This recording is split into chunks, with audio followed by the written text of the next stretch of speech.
بسم الله الرحمن الرحيم. السلام عليكم ورحمة الله وبركاته.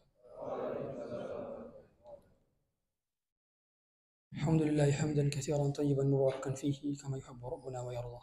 أشهد أن لا إله إلا الله وحده لا شريك له وأشهد أن محمدا عبده ورسوله لا نبي بعده أما بعد.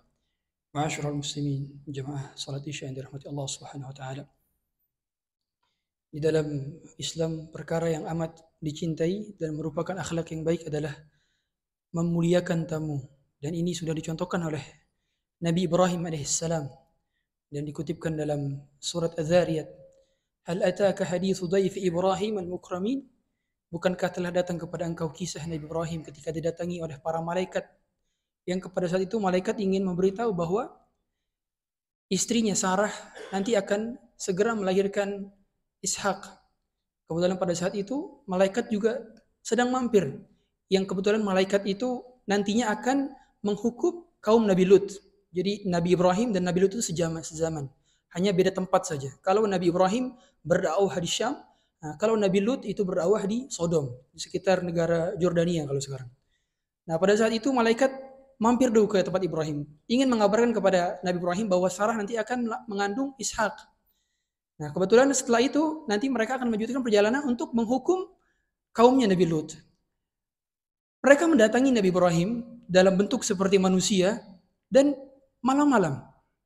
Hal ataka hadithu dhaif Ibrahim al-mukramin idh dakhalu alaihi faqalu salama qala salamun qaumun munkarun. Tengah malam, assalamualaikum, mereka memberikan salam. Kemudian Nabi Ibrahim menjawab salamun qaumun munkarun. Salam juga kepada kalian yang kami tidak ketahui siapa, dari mana asalnya. Jadi di antara kelebihan Nabi Ibrahim akhlaknya sangat mulia, sehingga tidak hanya muliakan tamu yang dikenal saja, tapi juga muliakan orang yang sama sekali tidak dikenalnya. Ini pada saat itu tengah malam, diketok-ketok, kemudian ada orang yang salam, kemudian dijamu. Dan Nabi Ibrahim tanpa berlama-lama langsung segera menghidangkan makanan kepada orang ini, atau malaikat ini yang berwujud sebagai manusia. Faragha ila ahlihi faja'a bi'ijlin samin. Nah, ini di antara adab. Jadi kita di sini belajar adab bagaimana cara muliakan tamu ala Nabi Ibrahim. Nabi Ibrahim tidak bilang kepada tamunya, tunggu dulu, saya buatan makanan dulu. Karena tahu kalau tamu dikatakan seperti itu, nanti dia akan merasa nggak enak. Sehingga Nabi Ibrahim langsung segera ke Sarah dan menanyakan, apa ada sisa makan di antara kita? Dan di antara cara muliakan tamu Nabi Ibrahim tidak menyediakan makanan yang ala kadarnya, tapi justru makanan terbaik di rumahnya. Faja'a bi'ijlin samin. Yang dihidangkan adalah sapi panggang. Dan yang menjadi adabnya juga Nabi Ibrahim adalah dia tidak menanyakan mau minum apa. Jadi di antara kita juga adab dalam menjamu tamu juga jangan ditanya, Pak mau minum kopi, teh atau air putih. Jadi kata para ulama, lebih baik adalah menyediakan apa yang kita punya. Yang terbaik apa yang kita sediakan semua. Nanti dia tinggal pilih. Karena biasanya tamu kalau ditanya mau minum apa, pasti jawabnya yang air putih aja lah. Nggak enak kan biasanya. Makanya kita sebagai ahlul bait, nah kita juga harus peka. Dia nggak enak kan pasti kan. Kemudian Nabi Ibrahim menyediakan faqarrabahu ilaihim. Nabi Ibrahim tahu tamu itu kalau ngambil makan sendiri itu nggak enak. Nah, jadi kalau misalkan tamu suruh ke dapur aja, ngambil makan sendiri, silakan. Pasti nggak enak. Tamu itu biasanya disuguhkan. Nah, disuguhkan kan?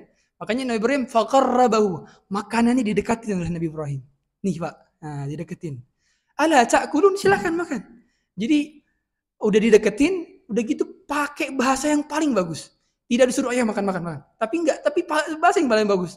Silakan Pak, dimakan, dicicipi. Kira-kira seperti itu. Kebetulan malaikatnya ini kan dia nggak bisa makan manusia begitu kan. Fa'aujasa minhu khifah. Mereka nggak bisa makan. Akhirnya Nabi Ibrahim ketakutan. Fabasyaruhu bighulamin alim. Kemudian mereka menggambarkan bahwa Nabi Ibrahim akan mendapatkan seorang anak yang bernama Ishak dari rahimnya Siti Sarah.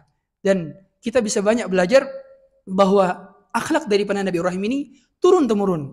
Biasanya akhlak orang tua pun turun-menurun kepada anaknya. Makanya Nabi Ibrahim punya akhlak baik, terwarisilah oleh anak-anaknya.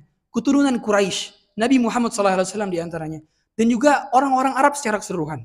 Jadi kalau kita punya kenal orang Arab, atau kita ke Arab Saudi misalkan, Mereka ketika menjamu tamu itu luar biasa menjamunya. Karena bagi mereka, ketika mereka tidak sempurna dalam melayani tamu, itu aib bagi mereka. Dan hendaknya pun kita menyontohkan seperti itu. Karena memuliakan tamu itu bagian daripada akhlak seorang yang beriman, sekaligus itu adalah berpahala besar. Jadi ketika orang yang datang dari jauh, dia tidak memiliki bekal apa-apa, apalagi, makanya kita hendaknya menyuguhkan dengan suguhan yang paling bagus. Semoga kita dapat menyontohkan para nabi dan rasul dan akhlak-akhlak para ulama. Subhanakallahumma bihamdika, asyhadu an la